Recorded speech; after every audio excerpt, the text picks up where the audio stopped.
Everyone, कैसे हैं आप सब लोग। और again this is the time to get started with 5 questions 5 minutes. तो देखते हैं क्वेश्चन नंबर 1 क्या कहता है। The inversion of cane sugar to produce glucose and fructose it is represented by this equation. तो हमें बताना है कि ये रिएक्शन क्या है। Okay, bimolecular, second order, unimolecular, pseudo unimolecular. तो हमेशा ध्यान रखना दो reactions whenever it comes to chemical kinetics. Number 1 inversion of cane sugar and number 2 acid hydrolysis of ester. ये दोनों ही रिएक्शंस क्या होते हैं? Pseudo unimolecular reactions. अब हम बात करते हैं सूडो यूनिमोलिकुलर रिएक्शंस होते क्या हैं। तो यार देखो, यहाँ पे आपको ये पानी दिख रहा है और यहाँ पे आपको क्या दिख रहा है? Cane sugar. सही है। तो हम ना यहाँ पे पानी की कॉन्सेंट्रेशन एक्सेस में ले लेते हैं, ठीक है, एज इफ कि अगर अब आप H2O को ऊपर नीचे भी करोगे ना तो फर्क ही नहीं पड़ेगा। यानी कि जो रिएक्शन है वो सिर्फ और सिर्फ किसकी कॉन्सेंट्रेशन पे डिपेंड करेगा? केन शुगर की। तो इसीलिए कैसा रिएक्शन हो जाता है? यूनिमोलिकुलर, एज इफ कि वही हो बस रिएक्शन में, ठीक है। And because this is pseudo, गलत, एक्चुअली में यूनिमोलिकुलर नहीं है ना, नहीं होना चाहिए। तो इसीलिए ये दोनों हमेशा क्या होंगे? Inversion of cane sugar and hydrolysis of ester, these are always pseudo unimolecular reactions. आगे बढ़ते हैं। The graph of T half है ना, half life versus concentration A is for, ठीक है, किस ऑर्डर ऑफ रिएक्शन के लिए ये है, ठीक है। तो यार ऐसा कंपैरिजन मल्टीपल टाइम्स देखने को मिलता है, but we know that for a zero order reaction जो बेटा हाफ लाइफ की वैल्यू होती है it is R0/2K। R0 is the initial concentration, and if we talk about first order reaction then half life is ln2/K, ln2 ln2/K। ln2 की value क्या होती है? 0.693। Please make sure that it is not log। log is all, generally we take log to the base 10, ln is to the base e, ठीक है। सो 0.693/K। सही है भाई, सही। तो देखो, अगर आप देखो जो हाफ लाइफ है वो इनिशियल कॉन्सेंट्रेशन से इंडिपेंडेंट है ना, कॉन्सेंट्रेशन बढ़ती जा रही है पर हाफ लाइफ उतनी की उतनी ही है ना। तो यही एक मेजर डिफरेंस है जीरो ऑर्डर और फर्स्ट ऑर्डर रिएक्शन की हाफ लाइफ में। जीरो ऑर्डर रिएक्शन में it is directly proportional to initial concentration of reactant, लेकिन फर्स्ट ऑर्डर में इंडिपेंडेंट। तो ये कौन सा ऑर्डर हो गया भाई लोग? Ma'am this is first order reaction. सही है। आगे बात कर लेते हैं। In a first order reaction A gives us B, ठीक है। If K is the rate constant and initial concentration of the reactant A is 0.5 molar, तो हमें हाफ लाइफ के बारे में कमेंट करना है। अब देखो, उन्होंने आपको कंफ्यूज करने के लिए कोई कसर छोड़ी नहीं है।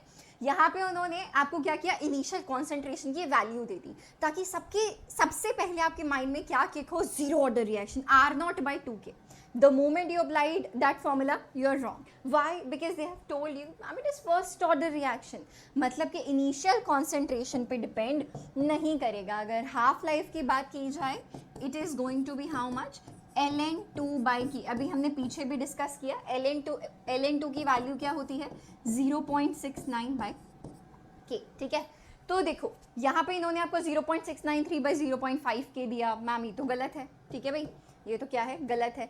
ln2 की जगह log2 भी लिख के ट्राई किया आपको कंफ्यूज करने के लिए। देखो log2/K, पर हमें पता है log to the base 10, पर यहाँ ln to the base e होता है, ठीक है भाई। तो ये देखो option number A is the right choice, ठीक है। तो बिल्कुल इजी क्वेश्चन था, सिंपल फॉर्मूला बेस्ड, लेकिन आपको कंफ्यूज करने की पूरी कोशिश की गई है। ओके, चलो। If 60% of a first order reaction was completed in 60 minutes, तो 50% वही रिएक्शन कितनी देर में होगा? अगर 60% 60 मिनट में हो रहा है तो 50% 50 मिनट में नहीं होगा, क्योंकि ये फर्स्ट ऑर्डर रिएक्शन है। आपको फॉर्मूला ये लगाना पड़ेगा which is for first order reaction. क्या होता है बेटा?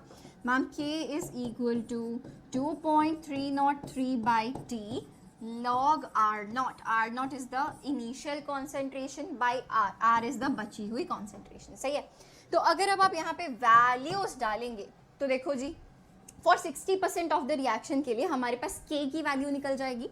सो we can say that K is equal to 2.303 कितना मिनट्स में? 60 मिनट्स में log R नॉट। अगर इनिशियल कॉन्सेंट्रेशन हमारे पास 100 है और 60% रिएक्शन हो चुका है तो बचा कितना? 40। ठीक है, 0 से 0 कैंसिल आउट हो गया। तो यार ये पूरी वैल्यू जब आप सॉल्व करोगे तो ये K निकल के आएगा। ठीक है, सेम रिएक्शन की बात हो रही है तो again K is equal to 2.303 by time. अब की बार हमें ये टाइम निकालना है। ठीक है, 2.303 by T log R not, again it's 100 by 50% reaction हो चुका है तो 50% कॉन्सेंट्रेशन बची है। ठीक है, इट्स 50, इट इज 50। तो देखो यार 2.303 से 2.303 कैंसिल हो जाएगा और आगे अगर तुमको दिखाऊं मैंने आपके लिए सॉल्व किया हुआ है ताकि टाइम कम लगे।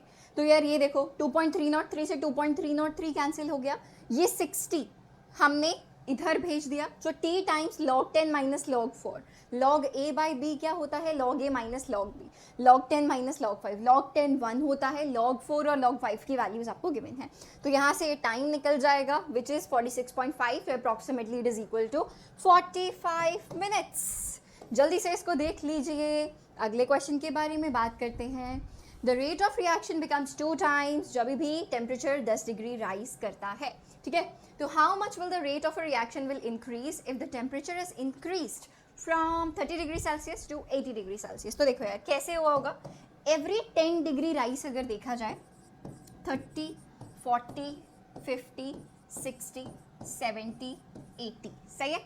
तो 2 टाइम्स यहाँ बढ़ेगा, इसका 2 टाइम्स यहाँ बढ़ेगा, फिर से 2 टाइम्स, फिर से 2 टाइम्स, फिर से 2 टाइम्स, है ना। 2 into 2 into 2 into 2 into 2 which is 2 raise to power 5 which is 32।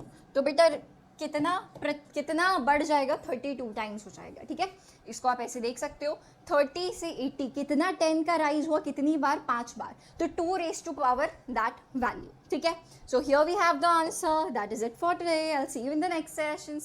Till then bye bye.